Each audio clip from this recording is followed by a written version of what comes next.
At 82, Helen Morris moved like she was 60. Every morning, before the sun kissed the windows of her modest bungalow in Asheville, North Carolina, she was already outside, arms stretching toward the sky, toes rooted in the grass, deep in Tai Chi.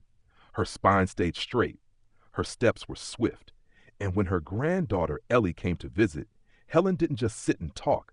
She roller skated with her in the driveway. "You're unbelievable," Ellie had said once, huffing and puffing after trying to keep up. Helen just smiled. "I'm not special," she replied. "I just didn't give up." Most of her peers couldn't say the same. At their age, things were slowing down or had stopped altogether. But Helen had come to embody what some researchers called aging in reverse. Her doctor, in awe, said she had the body of a 60-year-old and the lab results of someone even younger. The signs were obvious, especially compared to most 80-year-olds who quietly surrendered to aging. These were the 7 things Helen still did easily, which most people her age no longer could. 1. Climbing stairs without holding the railing. Helen still took the stairs 2 at a time sometimes, more out of habit than pride. It wasn't about showing off. It was about strength. According to geriatric research, loss of lower body strength is one of the earliest signs of aging. By 80, most adults need to hold a railing or avoid stairs altogether. Not Helen. She maintained strong legs with daily squats, stair climbs, and short hikes. She never bought a stair lift, never needed it. Once, at a local community center, a younger man offered his arm as she approached the staircase. She grinned. "Watch this," she said, and bounded up the steps like a dancer. 2. Balancing on one foot for 30 seconds. A study published in the British Journal of Sports Medicine linked the ability to stand on one leg for 10 to 30 seconds to longer life expectancy. By 80, most adults struggle with this. Fall risk becomes a major fear. But Helen practiced balance daily. Yoga in the park. Tai Chi at dawn.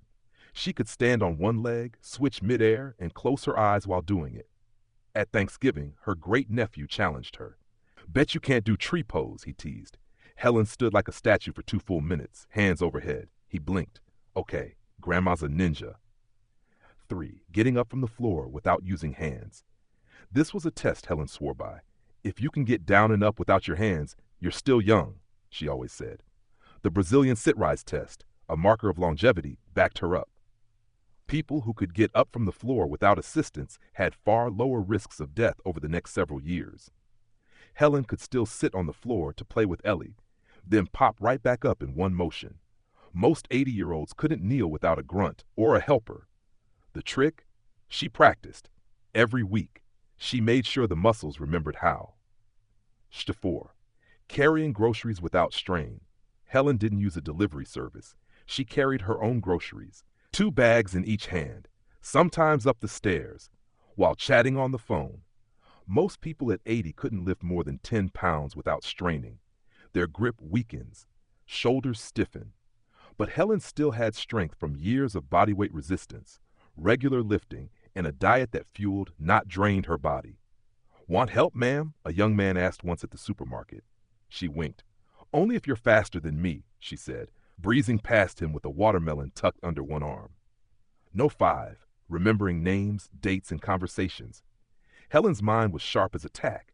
She remembered birthdays, recited poetry from memory, and beat everyone at Scrabble. Cognitive decline is expected at 80, but it hadn't touched her. She credited puzzles, journaling, and her weekly book club. But she also fed her brain with omega-3s, turmeric tea, and daily walks. Movement, sleep, and nutrition weren't health fads to her. They were non-negotiables. "Your brain is like a garden," she often told Ellie. "You've got to keep pulling weeds and planting seeds." 6. Sleeping through the night without pills. Sleep was Helen's secret weapon. While many 80-year-olds struggled with insomnia, napped all day, or relied on medication, Helen slept 7 solid hours every night. No interruptions, no crutches. She respected sleep like a ritual. Dim lights by 8 p.m., no electronics, chamomile tea, soft jazz. Her bedroom was cool, dark, and quiet. "Sleep is when your body does the healing," she told a neighbor once who complained about being tired all the time, "but you've got to give it the space." 7. Feeling joyful and curious every day. Perhaps the most remarkable thing about Helen wasn't physical, it was emotional. She laughed often. She asked questions. She planned trips. Most 80-year-olds had withdrawn, lost their spark. Their world had shrunk. But Helen was alive in every sense of the word. She tried new recipes. She asked kids about TikTok. She even joined a local ukulele class. Her doctor, Dr. Monroe, once asked, "Helen, what's your secret?" She leaned forward and said, "I didn't let the number tell me who I am.